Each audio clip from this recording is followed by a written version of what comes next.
Bé, al ple el protagonista principal han estat els pregs i les preguntes i nosaltres hem denunciat una pràctica constant per part d'aquest govern, que són les contractacions irregulars, bé sigui amb contractes menors que prorroguen de forma il·legal i amb informes negatius per part de tots els estaments administratius de l'Ajuntament. Hem vist també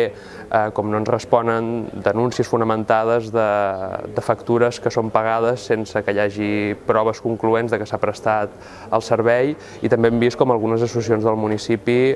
són seriosament menystingudes. Hem vist com l'Associació de Protecció Civil de Calafell se li ha denunciat un conveni fora de termini sense ni tan sols donar-los el tràmit d'audiència mínim per tal que es poguessin defensar i exposar els motius d'aquesta denúncia. En definitiva, entenem que aquest ple torna a posar de manifest que hi ha problemes importants en aquest govern, problemes volguts pel que fa a la contractació i problemes fruit d'una mala gestió i d'una comprensió de la relació amb la ciutadania més que qüestionable.